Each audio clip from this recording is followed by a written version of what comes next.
Morning and welcome to the meeting of the San Diego Metropolitan Transit System Budget Development Committee. I am your chair, Nadine Moreno, and clerk, please proceed with the roll call. Good morning, Moreno. Present. Global. Here. McCann. Present. Montgomery absent. Whitburn. Here. By chair, we have a quorum. Thank you, clerk. If we may move on to item number 2, public comment.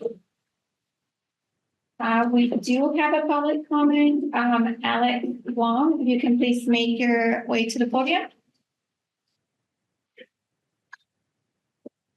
Sorry, I need to more. If you could. Yes. Okay, speak.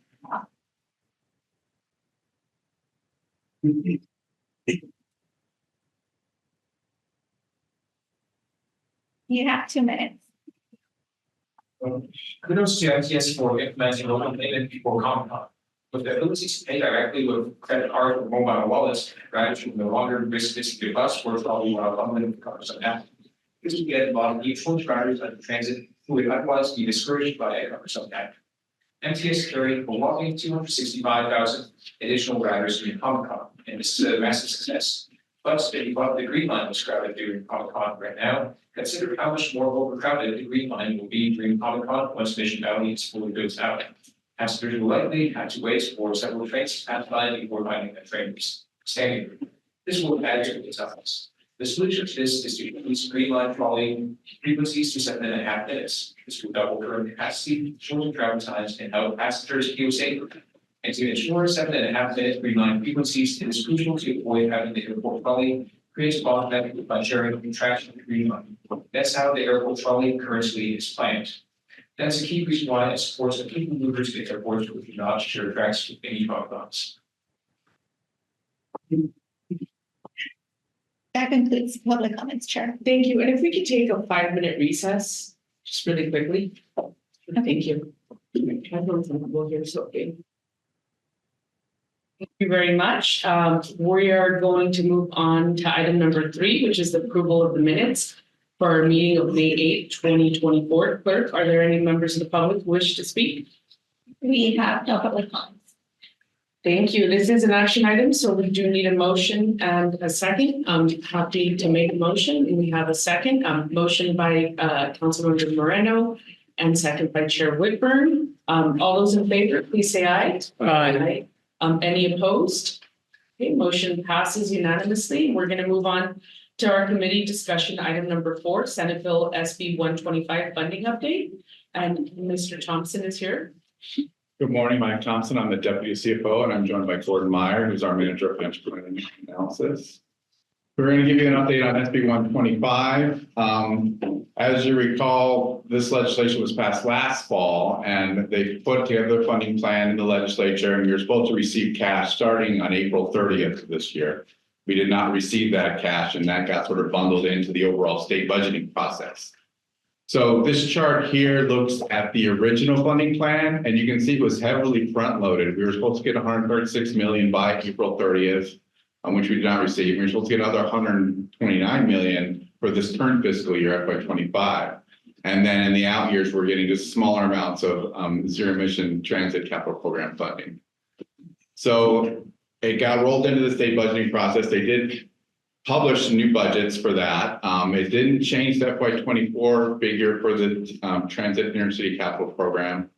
That was still $119 million, but they did push the TCP out a couple of years, just remove those all around, but they really spread the FY25 TRCP payment. They cut it in half and put it over 2 years.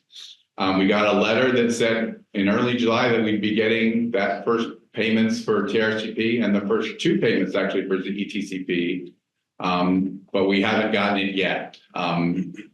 It's been approved by the budget process. Part of it is FY24, which is that fiscal year is closed. We still haven't gotten the cash yet. So we wanted to talk about revising our plan for this. So we did publish an allocation plan. I brought that to the board last December. We can change that plan at any point in time. The board has the ability to do that, and we just submit it to the state, our revised plan. So based on, before we get there, we want to quickly go over the original plan, what was actually funded with that money. Again, 284 million in total, and again, it was heavily front-loaded, the cash was in the original legislature. And what we funded was mostly enhancing service, and then also keeping our existing service on the street and balancing that budget through FY28, and making sure we had enough funding for all of our today's service through fiscal year 28. We also had some funding, 46 million dedicated just for zero emission transit capital program. That funding needs to be used for zero emission program. So there's no flexibility with that. We put 26 million in the FY25 CIP towards orange line modernization. And then we had built a lot of this service into the fiscal year 25 operating budget in the first draft that we brought to this committee in April.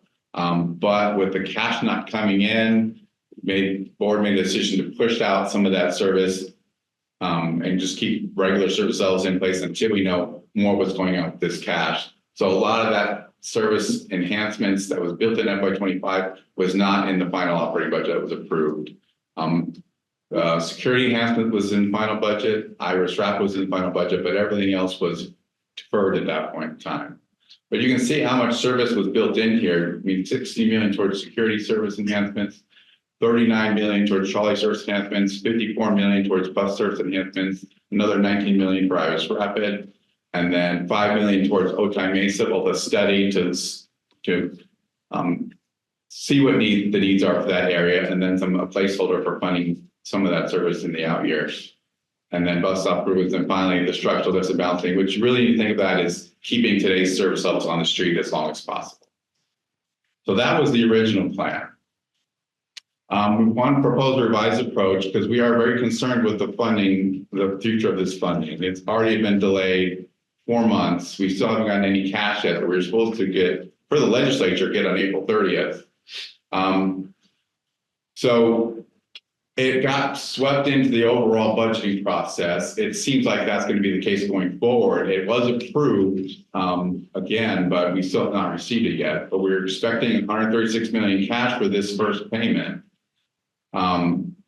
So we think we should plan these things around when cash comes in, then plan how we're going to use it instead, and then we can revise the overall plan at that point in time and submit it again to the board and to the state.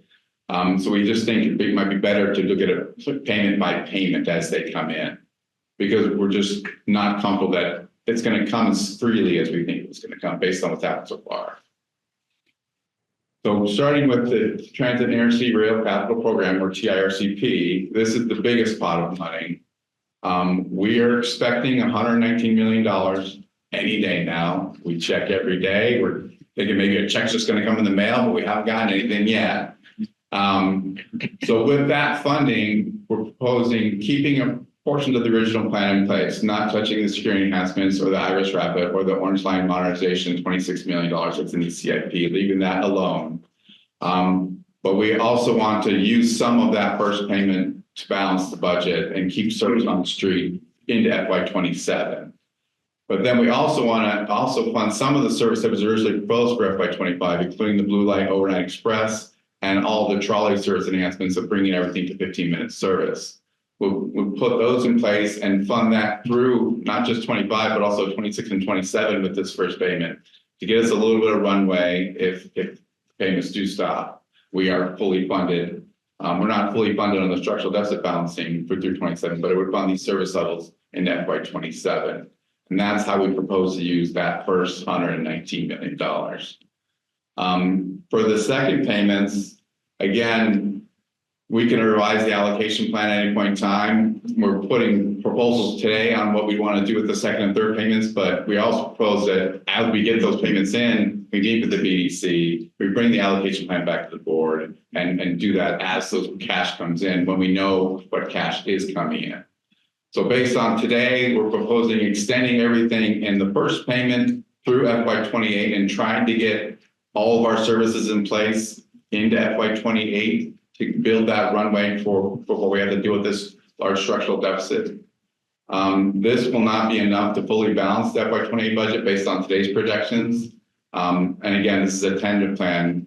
We can review this again next year this time. Hopefully we get this second payment in place.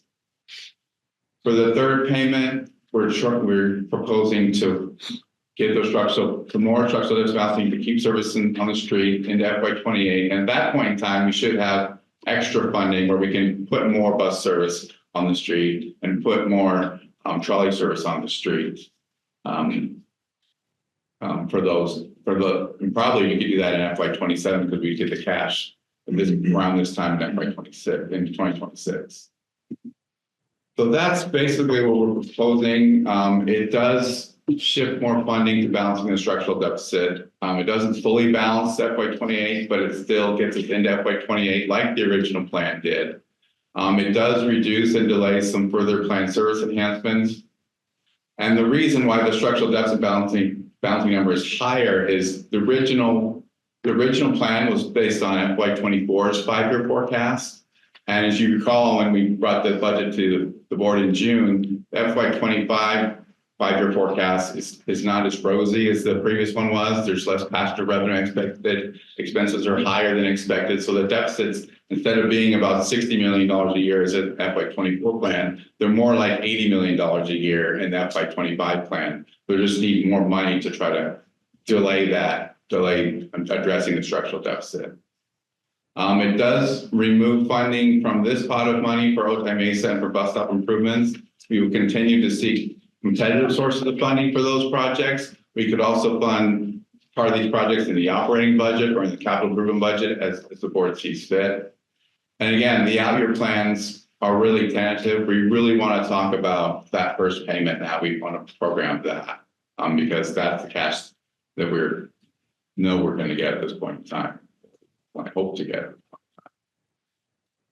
So that's the big change you can see. Mike, if I could just to emphasize that the Otay Mesa proposal was to do a full analysis of service within that area of the county and then bring that forward to the board for service improvements that would then have to be approved by the board. So if we delay that by trying to get other sources of funding, that will not really be any later because what we propose would be hire a consultant, bring them on, have the whole study done, and then bring it back to the board with public outreach, et cetera. So that's a couple year process to begin with. So what we would do then is bring it forward. If we can't get a competitive grant, then we would bring it forward as part of the CIP budgeting process in the future. That's the proposal here.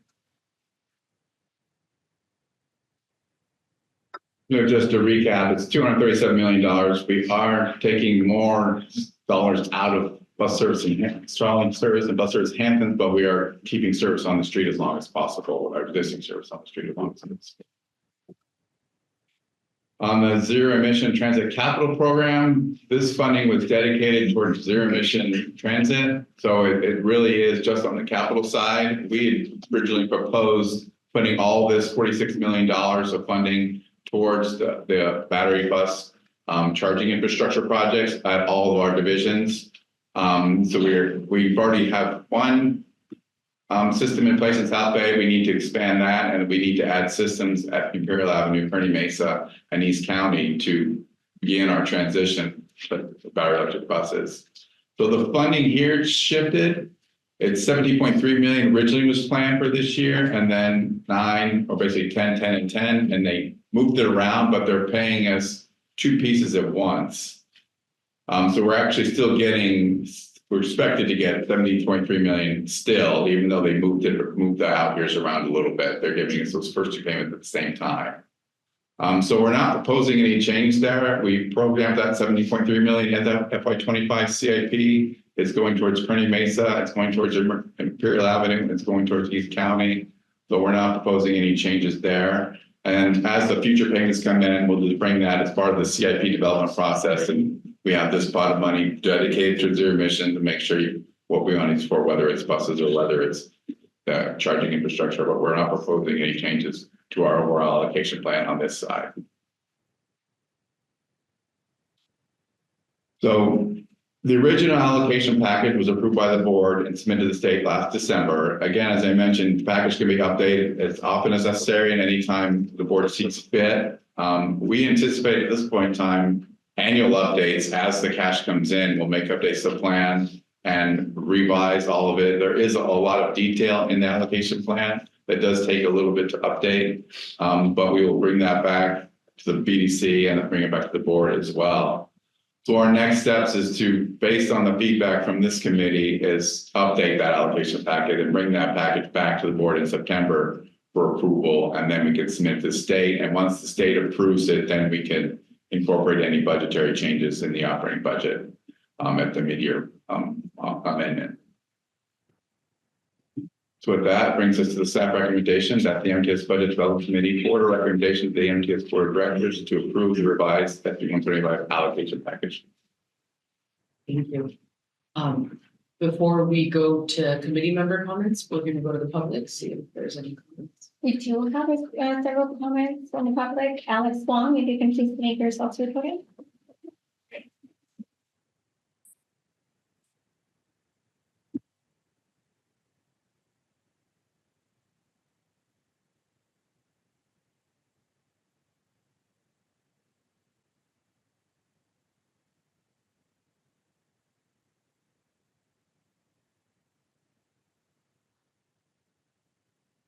I applaud MTS's decision to accelerate increasing late night trolley frequencies to 15 minutes system-wide.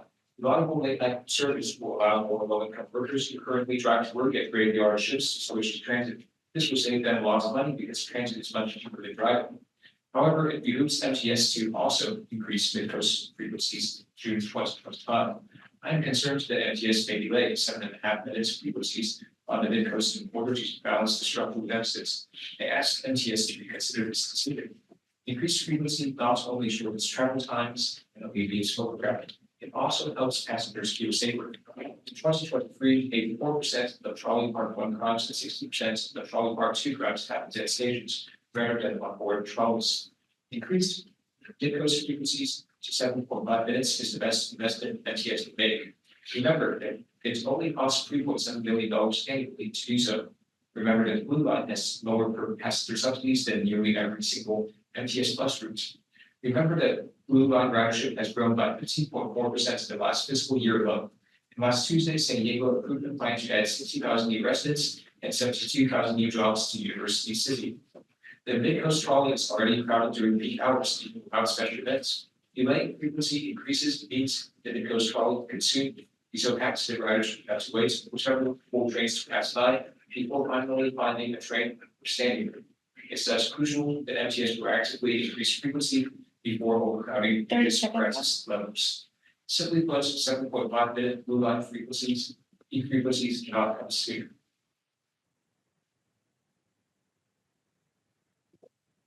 Alejandro Amado, please make yourself to the podium.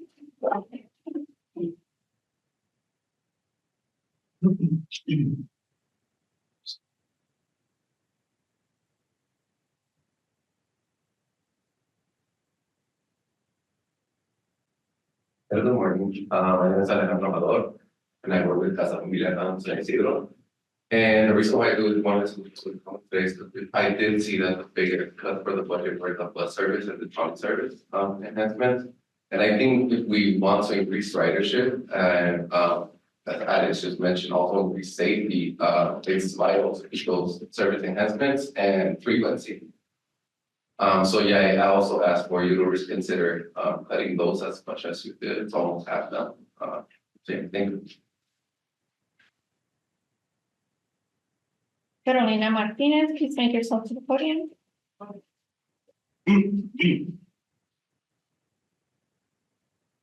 Good morning, my name is Carolina with the Environmental Health Coalition. It's exciting that the funding is coming through. We were preparing for the funding to not happen, so we are very excited to see that eventually, hopefully, they'll come. And I wanted to lift up the allocation for the border bus or the Blue Line Overnight Express.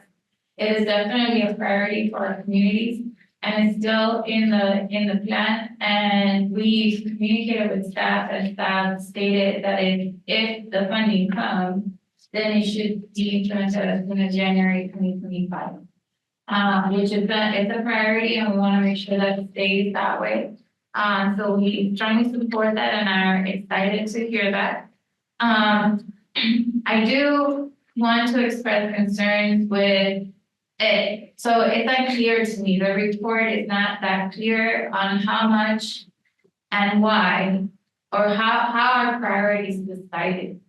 And how much is being allocated for bus enhancements, particularly because bus enhancements are some of the most cost-effective projects. And however, besides the Iris and the Blue Line Overnight Express, it seems that priority are being given to other projects, but it's not clear to me. I should say that transparently. I'm just here to lift up that it is really important that we, as a region, prioritize bus enhancements because they're very cost effective and provide services to most impacted communities efficiently.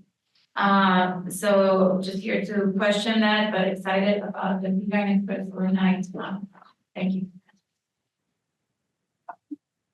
Dr. Leonard, please unmute yourself.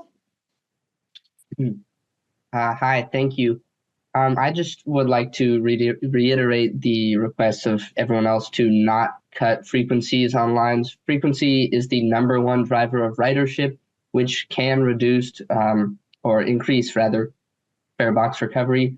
And like others have said, most crime happens at stations, whether that be bus or trolley, and not actually on the vehicles.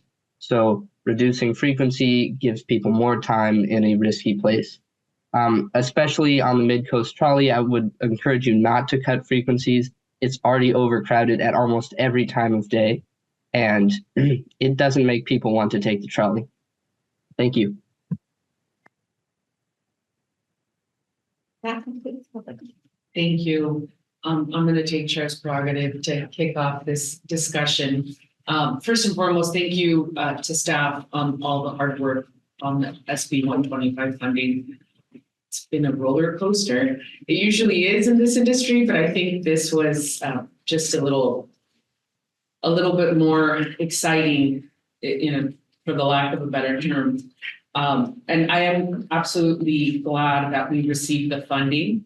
I did notice in the package proposal, several projects and services recuperated the fully funding that we originally had stated when we first passed this, which was the Orange Line Modernization Project, the security enhancements, and also the Iris Rapid operation.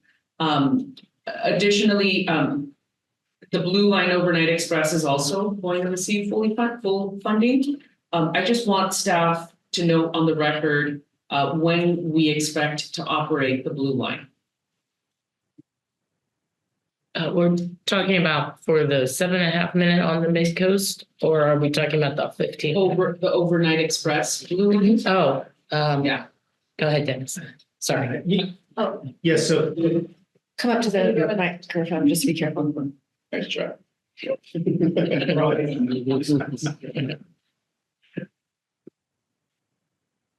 Thank you, Dennis Desmond, Director of Planning. If this is approved in September, we'll be able to implement that by January of 2025. So if this is approved today, January, that's the speaker. I just wanted to I heard it from the speaker, but I wanted to hear it from staff that it's January 20. Correct. That's what we're planning for. Wonderful. Thank you so much for that. Also, I did notice that the revised version stated that the SB 125 funding doesn't include funding for Otay Mesa service improvements and the bus stop improvements. So will this reduction delay any of the services that we had proposed?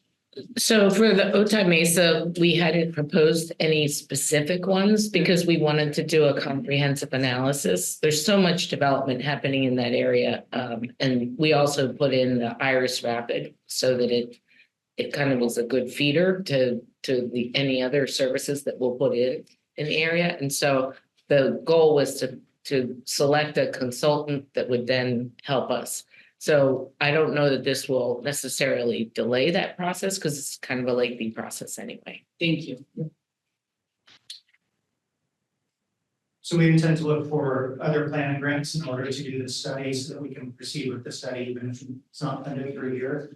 And then our intention would be to have the consultant come up with a couple of different scenarios. So one would be a scenario that has some funds out of here or other sources, and another would be a budget neutral scenario where it might just be a reorganization of the bus routes to serve other locations in outside Mesa. And then once we get to the point where the study's done and has some recommendations, we can see where we are financially and what we're able to do. So at this point, the study is not, if we were to proceed with the study right now, or if we were to make changes right now to the budget and allocate the Otay Mesa study, will we be looking for the consultant right away? So my question is, will this delay the study? We'll be looking for some planning grants, and there are some options if we do get planning grants within the next cycle, then potentially wouldn't delay it at all. When are the next planning grants due? They'll be due towards the end of this year. And then one thing we have not discussed with Sandak is there a funding source that they're able to gather that we could then tap into? And if we do not get the grants, and if we do not get funding from Sandak, what happens? We bring it in the next budget meetings to discuss, do we want to fund this through the CIP or would we want to fund it through the operating budget? But therefore, it would delay the study. It would delay us hiring somebody to start the study. Well, we could start the procurement process now. Right. Yeah, Right. either way. Okay. I want to say this for the record that I have full trust in staff to find the funding. You guys have been very good at finding grants. It does make me very uneasy though, extremely uneasy. Now, as the budget chair, I do recognize our structural deficit. But with that being said, I will say that the SB1, we were so successful in allocating the SB1 funding because of projects like Otay Mesa, because of projects like the border projects. So having those be the first ones cut, it makes it, really difficult because we utilize these communities to get the funding. And once we get the funding, we're switching it up, we're changing it, right? So I'm extremely, and I'm sorry, No, that's okay. I'm extremely uncomfortable approving this right now. Like I said, the structural budget deficit is real, and I would be it would not be a smart move for me to not address the structural budget deficit.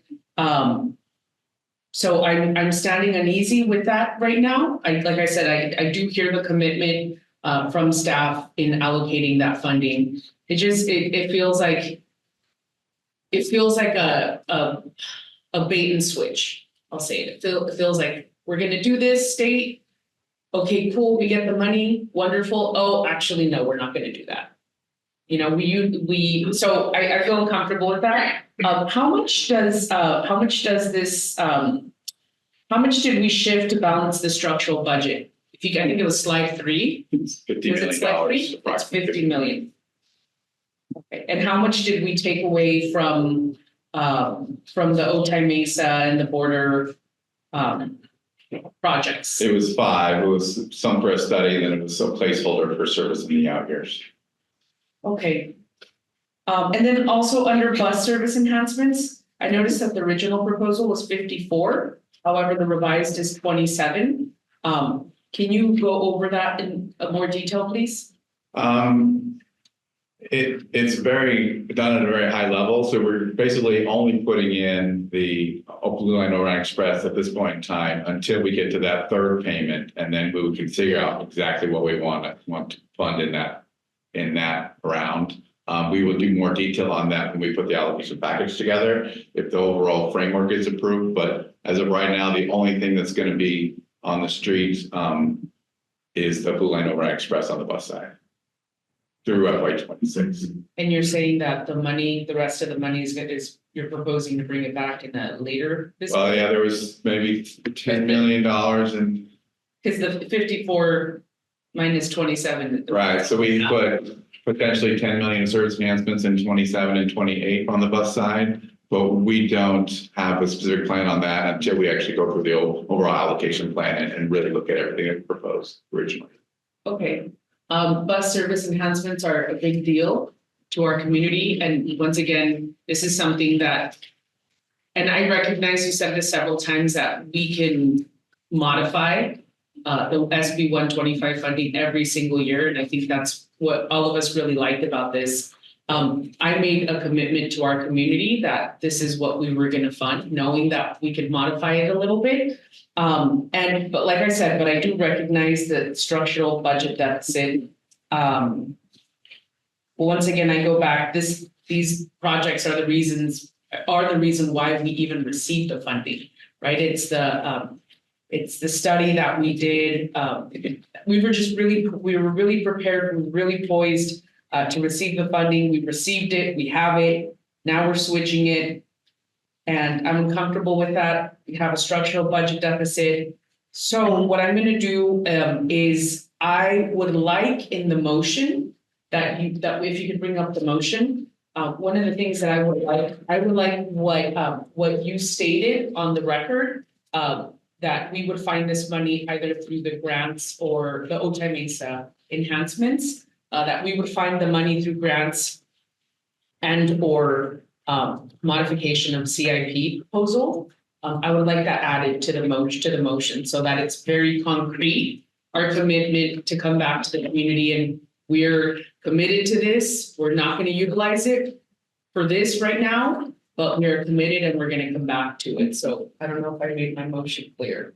Did I make my Okay, so the motion is that the MTS Budget Development Committee forward a recommendation to the Board of Directors to approve the revised SB 125 allocation funding, including finding funding for the Otay Mesa, what is it called? The Otay Mesa service improvements and the bus stop improvements. I want to add the bus stop, or should I say the bus stop service enhancement improvements via grant funding or CIP. Is that correct? I mean, is that clear? The only challenge is the bus service enhancements, because that is a big chunk of ongoing cost. Okay. Can we do this? Why don't we could leave it out? Let's leave it out of the motion. But would staff come back to give us an update at the next budget meeting on the bus? Let me say this correctly. On the bus service enhancement. Let's leave it out of the motion. Let's keep Otay Mesa, but come back with an item so we can keep track. It's a lot of money for the bus service enhancements that we've eliminated.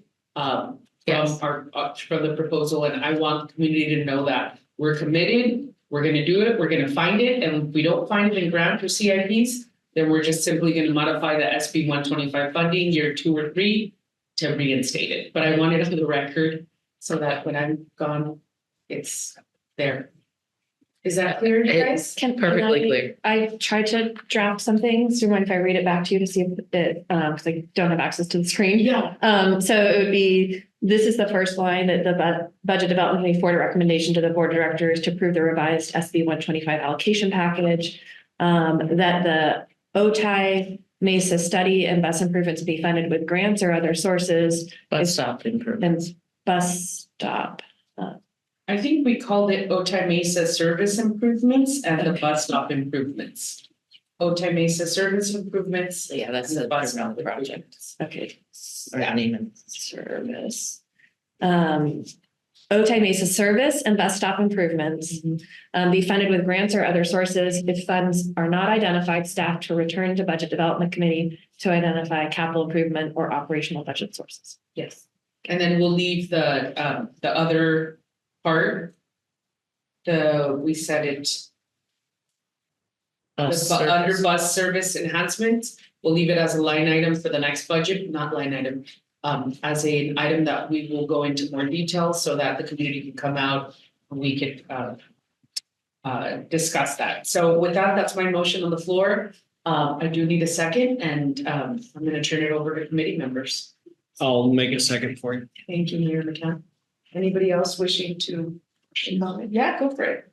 If the board decides to put a half-cent MTS sales tax on the ballot in 2 years, if the public approves sales tax, do you have a sense how much money that would add to the coffers?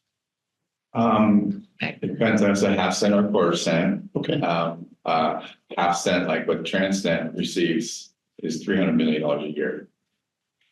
and a 4% obviously is half of that. Yes.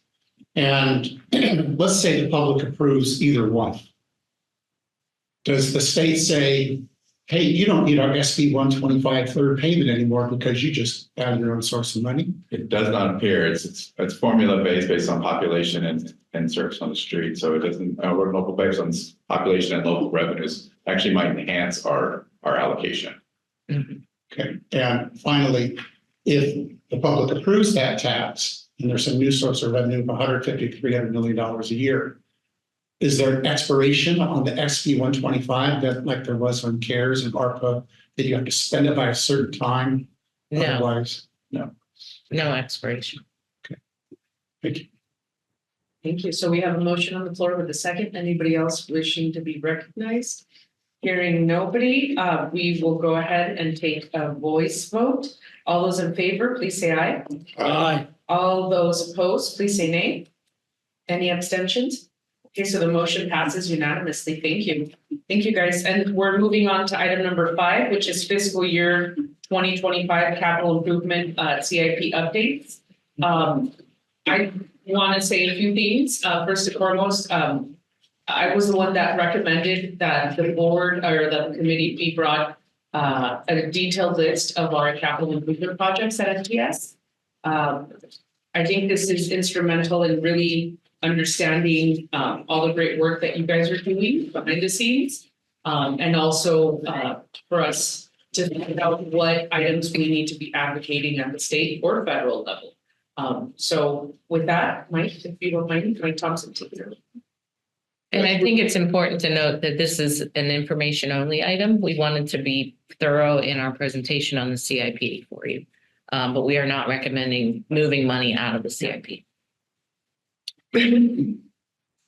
Yes, we took this as we talked in May and June about ways to balance the structural deficit, and part of some of those initiatives was taking money from the capital improvement program and moving it to operating budgets. We sort of put that as the basis of the presentation. So we weren't really going to talk about what was in the FY25 CIP before we talk about those options. So again, this was approved by the board in April. The 5-year unconstrained project list is the total needs of the agency. Over those 5 years, it was $1.3 billion. You can see the table on the right has the major categories of bus revenue vehicles, rail revenue vehicles, facility and construction projects, rail infrastructure is all the stuff around running the trolleys, and then other equipment, and then finally other initiatives. The first 4 bars are basically stated good repair, stuff we need to do to keep our current system safe and functional. That makes up 71% of the overall need of that $1.3 billion. And a large portion of that is just the vehicles, replacing our buses on time, replacing our trolleys on time. The other initiatives is almost $400 million, and that's really basically zero emission bus related. It's dealing with the innovative fleet transit rules and getting our infrastructures ready to have the zero emission buses at all of our facilities. It also includes the Clean Transit Advancement Campus. It also includes Imperial Avenue Transit Center expansion, and it also includes some other future projects, including a future Southwestern Rapid in the out years of the CIP. So that's the basis of, this is what we need over the next 5 years. And then went through the process of actually what we could fund, and we only fund 1 year at a time. So we only funded this year 25. This is a little more detail for each year. And it shows that we, of the $250 million that was funded in FY25, $195 million was directly towards stated good repair. And again, a large portion of that is just in revenue vehicles. And then we'll talk more about each of the categories in more slides. But and of the 1.3 million total, 938 is those stated good repair type projects. And then we have our innovative clean transit funding. We put $40 million towards that in fiscal year 25. Most of that, well, not most of that, a lot of that is related to the SB 125 zero emission funding. So that allowed us to fund a lot of those projects this current fiscal year. So again, it's 250 million total was funded for FY 25. There was $69 million or something that we were not able to fund in FY 25. 10 million of that, around 10 million was state repair related, and 60 million is basically Clean Trans Advancement Campus. We could not put any funding towards that this current fiscal year. And then you can see the out year funding needs. Again, it's $1.3 billion in total. When we presented the CIP, we also presented, the forecasted funding levels. So we only forecast recurring revenue streams or existing awards that we receive. So there's always a gap between what revenue we see coming in the next 5 years and the project need we have over those 5 years. And this was the gap we presented in the spring. 1.3 billion project need. Again, we identified $866 million funding that's identified and available for CIP. That left us with a gap of $462 million for this CIP. We were 65% funded. That $462 million becomes our targets for all of our competitive and discretionary grant programs. And that's what the hole that we need to fill to be able to manage our CIP and our other initiatives. A little more detail on each of the categories. On revenue vehicles, we funded $61 million towards bus replacements. We also funded $21 million towards our SD 100 light rail vehicle replacement. We're almost done with that project, and then we'll start saving for the SD 7 light vehicle replacement in the next couple of years. So the bus procurement is always the largest project. You can see we try to fund a certain number per year that sort of lets us smooth out those funding levels, but the funding will increase as we start purchasing more and more battery electric buses, which are 50% more in cost than a regular CNG bus. So that's why there's that jump on that line at 27 and 28. The next category is facility and construction projects, and we do have all these projects listed in the attachment that sort of tells you each project and a little description of it and what the funding is coming from. So for facility and construction projects, there were 21 projects submitted. We were able to fund 18 of them, but 3 were not able to fund. So it was 21.9 million in total funding. It was about $9 million towards bus facility projects, about $3 million of rail facility projects, and about $10 million of passenger facility projects. So all those projects, again, are listed in attachment A. The next category is rail infrastructure. This is always a large category to keep our rail system in a state of good repair. There were 18 projects submitted for fiscal year 25. 14 of them were able to fund. 4 we were unable to fund based on funding levels.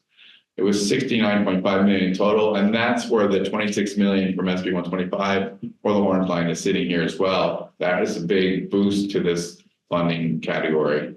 And you can see orange line is a large piece of that rail infrastructure on the track side, at $57 million. Then the maintenance of way side is basically electrification and signaling. We funded $13 million towards those type of projects for fiscal year 25.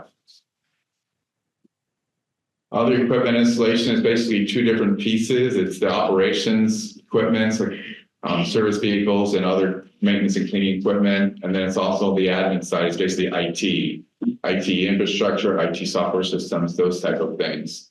There were 22 projects in total submitted for fiscal year 25. 20 were able to be funded and 2 are not able to be funded. 12 million of that went towards the operations type projects, and then about 10 million in the admin side for the IT type stuff. 22 million in total for that category. Our other initiatives is primarily innovative clean transit infrastructure. We're trying to put our system, be able to comply with those regulations that are in place. We also included in the CIP the Clean Transit Advancement Campus, or Division 6. We have funded some of that and been able to buy some of those plots of land, but there's a large need to actually build a facility once we get all that land. So we're aggressively going after competitive programs for that project. But the rest of the funding is really going towards the overhead charging infrastructure. We have 1 phase of South Bay done. We're going to do that at the other divisions, and then we need to start back in, circle around again, and start to do the second phase of South Bay, and the second phase of all the ones, to process where we need to build out each facility to handle battery electric buses versus the CNG buses. So we were able to fund $40.5 million of innovative clean transit type projects for fiscal year 25. And then lastly is just the other general initiatives. They're not state good repair related. They're not innovative clean transit related. This includes the Imperial Avenue Transit Center next door, the redevelopment of that. It also includes a small funding towards the demolition project related to that. We also needed some additional funding to complete the green line double track downstairs as well. That's $1 million, and then $850,000 to complete the Algonquin Transit Center third track project. So those are not state-of-the-art repair stuff, but stuff that enhances the services on the street. With about $15 million towards that in total. So when we talked about the operating budget structural deficit, we talked about a couple of ways that, in an emergency, how we could address those deficits if we weren't getting SB 125 funding, if we ran out of stimulus funding. And there's a couple of them that directly impact capital improvement program. One is a one-time shift of $30 million of identified flexible funding from the FY25 CIP to operations. I mean, that's if we didn't get any funding and we were in dire straits. That's something we could do. And we'll talk more about that on the next slide. The other one was ongoing, looking at the way we structure how we share revenue between operations and capital. Because our Transportation Development Act and our State Transit Assistance funding, they can be used for operations or capital. And we've always structured it so we have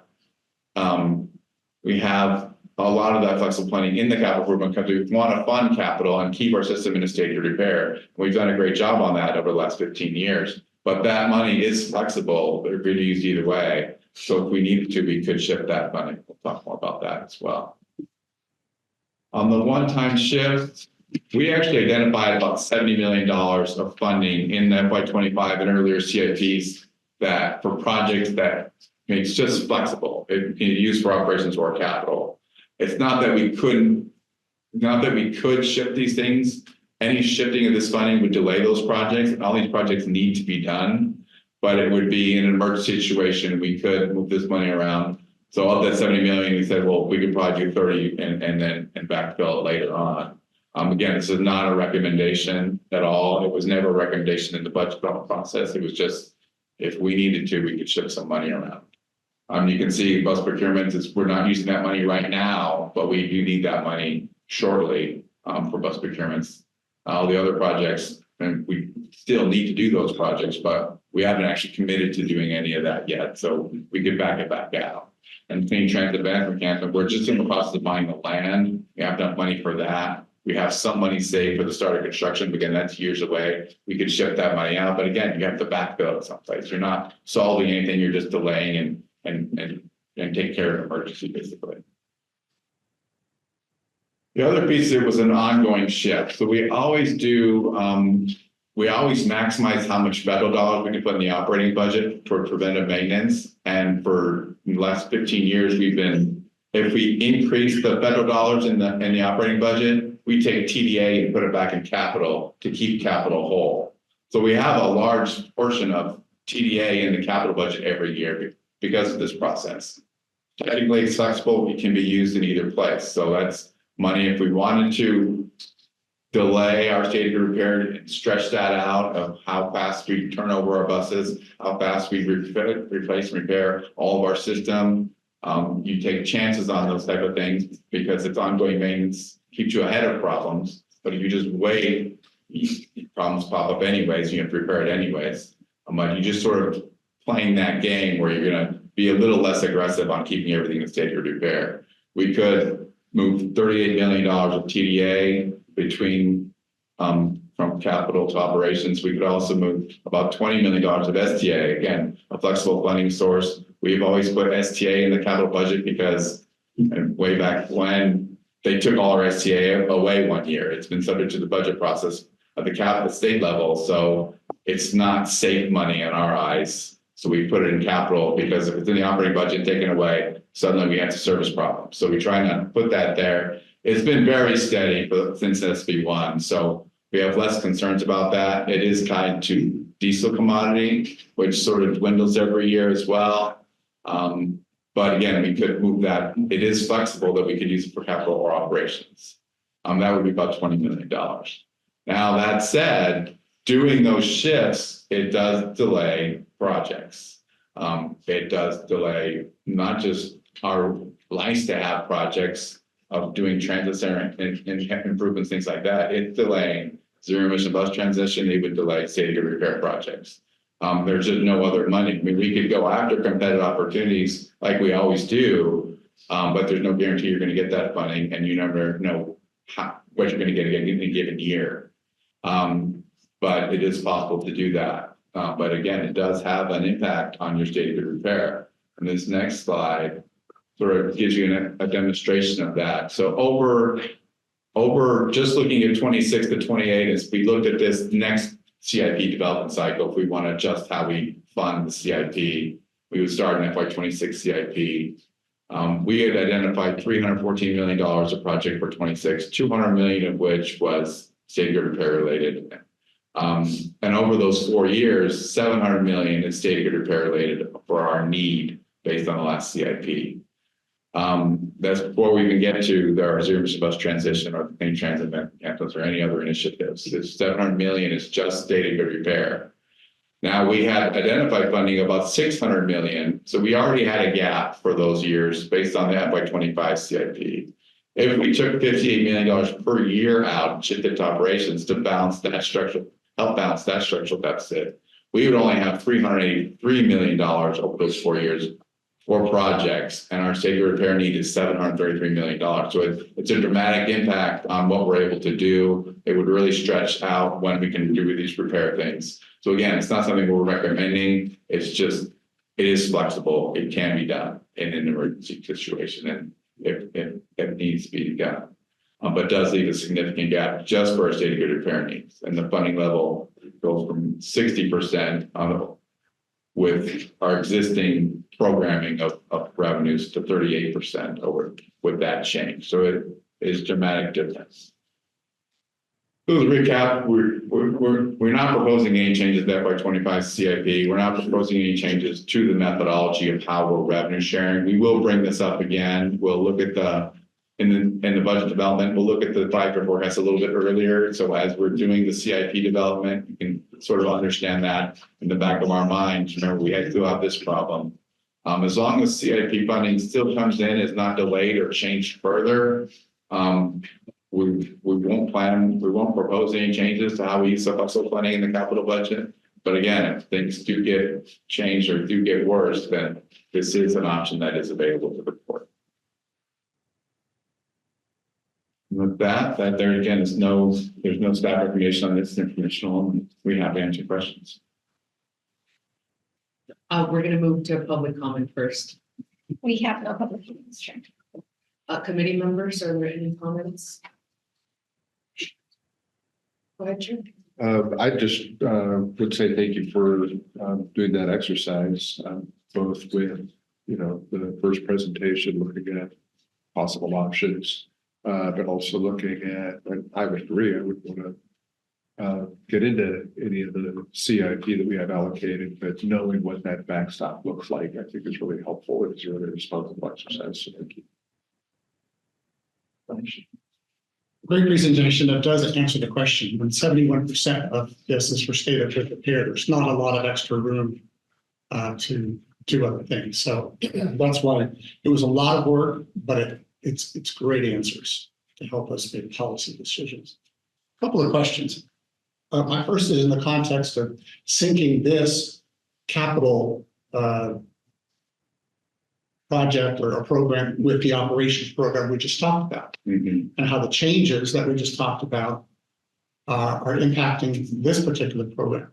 I don't see any change necessarily, because if I'm correct, I saw that the Blue Line Express is really the only new enlargement of the fleet, I'll call it. $2 million a year in operating costs. So I would assume the Blue Line Express capital is in here as well. And also operates overnight, where we already have buses that aren't being used overnight. So Okay. it actually, I don't think it's an expansion of the fleet. No, it's not. So really, this isn't expanding, using money to expand the fleet. This is backfilling, state of good repair and Right. conversion to electric. Things like that. Okay, so now here's my question on the electric side. What if technology doesn't catch up as fast as we're planning for the capital spending? For instance, I think I've heard the electric bus is 150-mile range. And we use those in certain routes right now because that's a 150-mile route. But some of the longer routes, more urban areas might be up to 400 miles, per route. What if the technology of 150 miles range hasn't caught up to where we say we want to convert a CNG bus on a 200-mile route to an electric bus, but we can't because it's not ready yet? Well, that's where hydrogen's going to play in, the conversion of some of our fleet to hydrogen. That will give us a longer distance for some of the routes. But eventually, if the technology doesn't improve significantly, then it's going to be no longer a one-for-one bus transition. Then we would come back to the board, and the board has the right to then ask if they want to go ahead and do 2-for-1 conversions, or go to the ARB and ask them for a delay in transitioning. And that is already built into the regulation as an alternative for policymaking at the local level. And is hydrogen an acceptable zero emission vehicle for Yes. CARB standards? Yes. Okay, so that could be plan B if the electric conversion, but then we built these charging stations. Well, it'll be both. It's a combination in our transition plan. I know I'm stealing my. Do you see where I'm trying to go? I'm saying we have this nice plan, but what happens if technology is Yeah, lacking? and the regulation does predict that you will have instances where the technology doesn't meet your needs and you need to change your transition plan.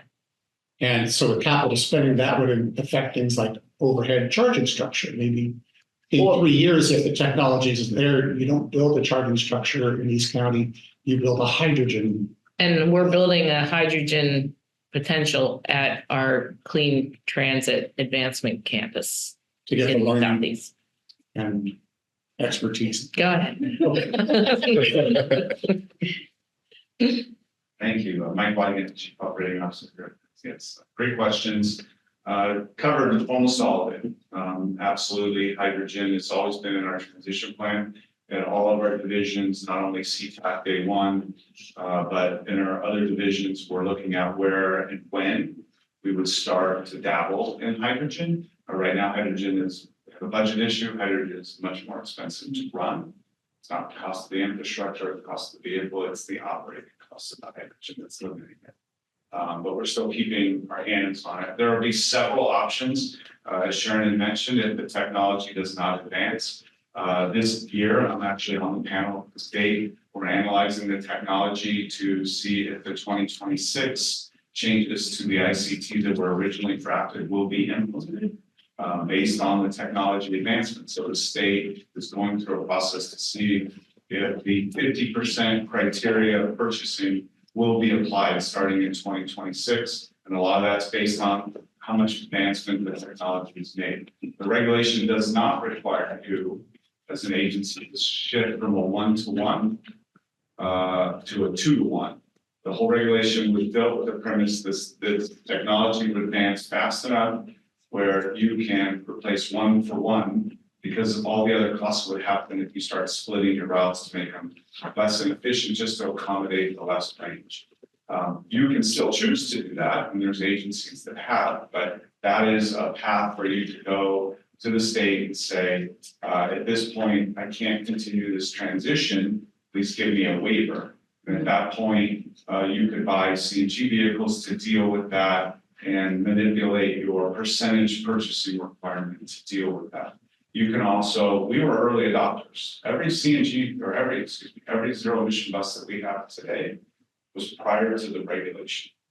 We're not legally required to buy them. Those are all credits. So if we come up short, if the technology has advanced, maybe there's a delay in the project, and we really need to buy buses, we have 25 zero emission bus credits in our pocket, those could be applied to give you more time. And then kind of besides splitting it to a 2-to-1, the other option is just to stop buying buses. Not something I would recommend, but it is a purchasing mandate. The law does not require you to actually convert by any specific date. It just says you have to buy buses. If you're going to buy X amount, whatever the year, the percentage of them have to be zero emissions. So if you don't buy any buses, you don't have to buy any zero emissions. So that's also another option. What is ICT? Innovative Clean Transit Rule. So that's an amendment to the 1998 Urban Fleet Rule, which was the first attempt to get the state of California to direct transit agencies to reduce their emissions. That's what got us the CNG. And so in 2018, they amended that Urban Fleet Rule with what was called the ICT. We literally went through a red line. Because it used to be the original urban fleet rule was an emissions reductions technology. So here's what your emissions are over these years, you need to reduce them. When they implemented the ICT, it said, I don't care about your emissions, you just need to go to zero emission. It became a technology. I think it's important to note that the money that we're spending on battery electric bus infrastructure now is not going to be wasted because we're only building pieces of each division. We're not building up the whole division, it's gonna be electric. We're doing one little piece and then we'll come back around and add to it. So we'll always need a certain number of battery electric buses at each facility. So we're not gonna be wasting any of that money in the short term. That's a very smart approach, because if you're planning for 60 buses at a division, but you get to the point that I can only use 20, I have to have CNG or some other thing for the longer distances. That's a good decision to have a charging structure for 20. Rather than build it out for 60 and go, well, it turns out we don't need those 40. Buses aren't ready yet because they're not longer. So it's a very smart decision to build as you go. To expand that, all of our construction and transition plans at each of our existing divisions, even CPAC, the preliminary designs are not full build out for one technology or for another. It's phased for a couple of reasons. One, money. Two, continuity of operations. If I put IED completely all under construction to go one technology dominant, I couldn't operate the 165 buses that were there now. You know where to park. And the technology is going to change. The chargers that we buy today may not be state of the art 3 years from now. So all with Heather's help and her team, all of the construction is built with flexibility. We can pivot not only to a newer technology in the battery electric realm, but also transition to hydrogen when a footprint becomes available or the cost becomes more acceptable. So that's all built into those transitions. The roughly $60 to $80 million a year for conversion to electric, does that price change if you're not buying electric but buying hydrogen? Yes, our transition plan already has hydrogen in certain years. We're about 4 years away from getting a hydrogen bus. In our current plan, that may pivot. But yes, the cost of the vehicle is about $250,000 to $300,000 more today. Than an electric bus? Than an electric bus. Which is $500,000 more than a CNG bus. Correct. Okay. The infrastructure, if you had somewhere to put it, may be equal or maybe even slightly less. But then, as I mentioned before, the operating cost is over than the budget.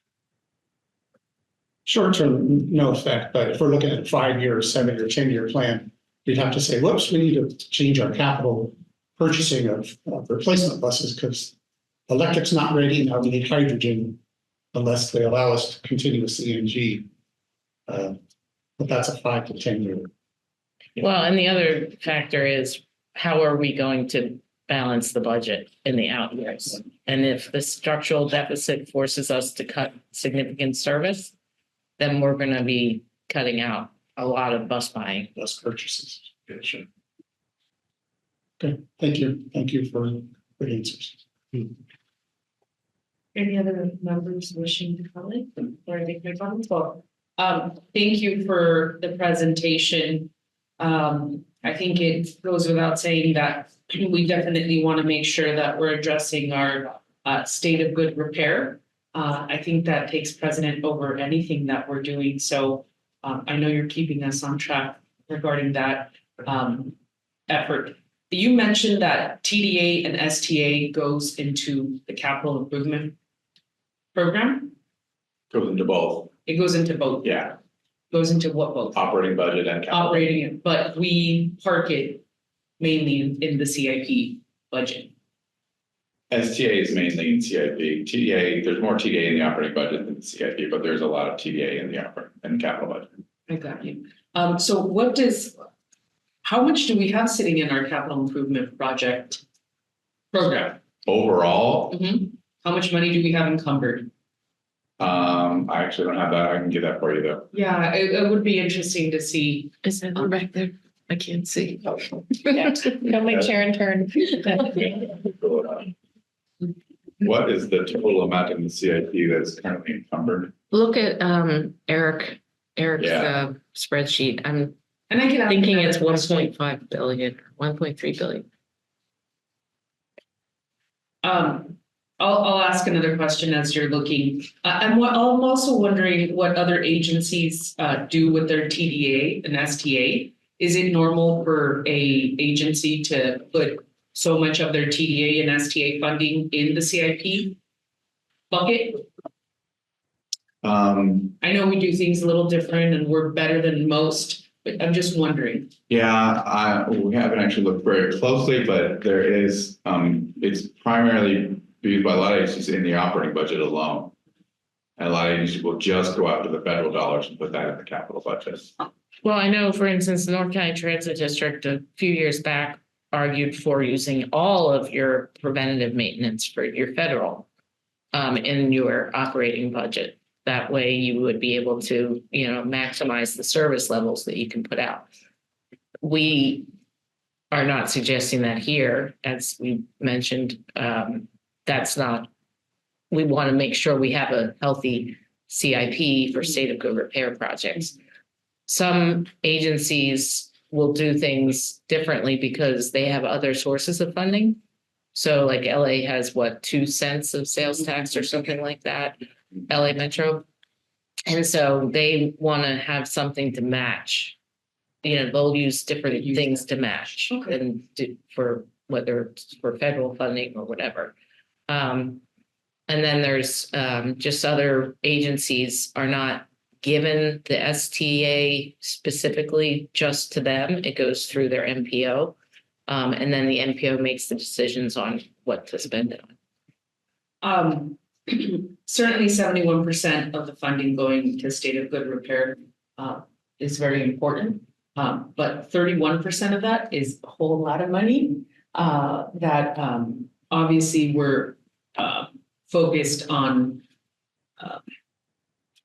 the transition to clean transportation, right? Which I think is it's a mouthful right now in the state of California. I would say I just was at a conference last week where a lot of folks were talking about the technology not meeting the goals that the state of California has. Folks were talking about waiting on the Tesla semi-truck. Apparently Tesla has a semi-truck that they're rolling out. I represent Otay Mesa, so these CARB requirements are a big conversation in my district about whether we even have the technology, right? And the hydrogen conversation comes into play because we are Mike's trying to figure it out before it's even invented, which is a really difficult thing to do because these are state requirements that are looming upon us, but we're also putting a large percentage of our funding into our ZEB program, which we should, but we just don't know where the next marker is, right? When I toured the South Bay facility, Mike said, we're thinking about hydrogen being over here in a corner. Which I get and I understand, but there's a lot of money encumbered in the CIP project and a lot of delays are happening in our service areas that make it just a difficult pill to swallow. We do have an open invitation by Assemblymember Pacheco to go visit the hydrogen facility that they have in Downey. And I think it's the closest facility. that we have here in the state of California. And I believe it utilized also state funding, if I'm not mistaken, because I think that was a SEMPRA facility that's being utilized, and I think we should take her up on the offer, because we have so much money being put into our I guess our own clean transit endeavors. Did you get the CIP, what we have encumbered in the CIP? Yeah, so of the open projects, it's about $800 million. About $500 million of that has been encumbered or spent. So there's a couple, about 300 million that hasn't been spent yet. So we have 300 million, okay, that's also good to know. The conversation about delays, that should we be asking for delays for from CARD? That's, I think, something that we should be discussing as well. But one of the things I do want to ask our chair is, I think this is kind of our first bite at the apple. And I think it's really important for our board members to know what's happening with the money that we do have here at MTS. So I would ask, obviously, whenever you see fit, that this get presented as an informational item to the board so we can have an ample discussion. In our CIP, I didn't hear anything about bathrooms, and I didn't hear anything about, I forget what the policy is, but it's a policy that we just heard. The transit amenities. Transit amenity policy. I didn't see any of that reflected in your presentation. I don't know if that's because we're not seeking funding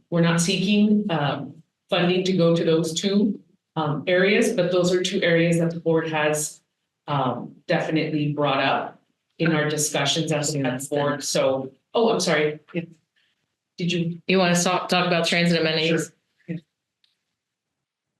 We're beginning work now on the scope of work for a study for the transit amenities plan. So we discussed this when we were going with the monitoring report for the distribution of transit amenities policy. So that will come to the executive committee in September to look at a framework for that, to approve that. So we're moving ahead with that study. And then the results of that study will provide us some additional guidance on what some of those investments should be in the future in terms of amenities for passengers. When will that study be completed? It'll probably take about a year to do it. So we're hoping that if we get, if we launch it by the end of this year, it should be through 2025, and we'll have something by the end of next year. And we wanted to bring the executive committee in because there was a request that we kind of have a standing item to discuss that. And we thought that the executive committee could sit as a transit amenities kind of committee as well, the way we do with our audit oversight committee. And that way we would then be able to bring regular discussions to that committee, have them weigh in on what the amenities we want to look at and focus on, and that kind of thing. And that way it would be running concurrent with the consultant's work for the amenities policy. I think that's a good idea, instead of creating a whole new committee. As we know from this committee, it's very challenging to get on everybody's calendar for the one-off committees. So. Yeah. So thank you for that. I think that is good. But nonetheless, I will point out that those two items that the board has been talking about a lot for the past at least since I've been here 5 years, were not in the discussion of the capital improvement project. And I think that simply speaks of the direction that the board has been directing staff to go down. Hasn't been as clear as I guess as I thought. I recognize that the amenities are being placed now in the executive committee, which I think that's great, but I think there still should be a discussion within the capital improvement project program as a whole that addresses those two items. And in regards to technology and what the state of California is going to request of us, I mean, it's really difficult to say. We just had a line item we just discussed the SB 125 funding update, and how much of the SB 125 funding are we putting towards that? Well, some of it's dedicated to that, it's 46 million, it has to be used towards that, 47 million. 46, yeah. 46 million is dedicated towards that, and we kind of. I mean, we're moving in the direction, but we don't have a plan, essentially. We don't have a concrete plan because of technology. We have a short-term plan. We have a short-term plan, but we're talking about, we might go to hydrogen, we might not, we're ready, we're not, we really don't have. And I don't mean to put you on the spot, Mike, and it's not a reflection of you, because I know you're doing everything, but it's just the technology is not there, right? I mean, we heard from SEPRA this past week that they don't have the facilities right now to have the electrification of all vehicles ready for the state of California. So it's not a reflection of you, but we certainly are putting a lot of money towards our, what did we call it? Clean transit enhancements. Again, Mike White, Chief Operating Officer. Good questions, and I guess the high level answer is, you're right, 100% transition here at MTS, there is no path for that today. There is 235, for instance, those buses go 500 plus miles, there's no hydrogen or battery electric bus that could come anywhere near that. The transition plan that we have, that's the board has approved and the state has approved, requires us, as we just did it last month, we come back annually to you if there's any substance change. If there's any change in our transition, we have to send it to the state. There's not only an assumption, an agreement that everybody's transition is going to change as technology improves. And we're seeing slight improvements. The buses that we're building right now, the 13 battery electric buses, are probably going to get closer to 200 miles of range versus about 135 scheduled. Can I ask you a question though? If we were to buy a electric bus right now, I gave you the money, how long would that take to get us that electric bus? If I issued a purchase order and got in the delivery schedule, about 12 to 18 months. 12 to 18 months. That's pretty standard even with our CNG buses right now. And also, sorry, as you were talking, 500 questions came to mind. How much money do we have encumbered in our, I'm gonna call it the clean transit movement. I don't know what we should call it. Maybe we should look at a type of money that's encumbered for Yeah. infrastructure and be able to trade out. I don't know, we can get that for you. Yeah, that would be. I can Okay. give an estimate. Except for the vehicles. Do you have the vehicle numbers? And head of the county director of capital projects, the CTEC project itself, no vehicles. I think we have about 40 to 45 million invested so far, encumbered. But that's only for the CTEC That's facility. for the facility itself. This isn't the whole ZEP movement that we have. No, I would be that's curious. the real estate purchases and some people. You did have a slide though, of- in the 5-year program, it was somewhere in the 400 plus million.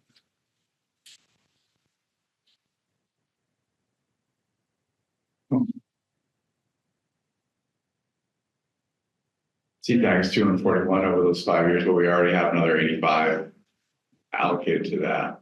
And then so about 90 million in other battery electric infrastructure over those 5 years, but again, there's But what do we money have for like that. today? Yeah, What do we have? You said that in our CIP project, we Yeah. had about $300 million that wasn't encumbered and 800 million. yeah, That was, I'd like to know what we have in our, in that. just have to filter the reports. And then since we're in the budget committee, I'm assuming all that funding is getting us interest right now. We have invested.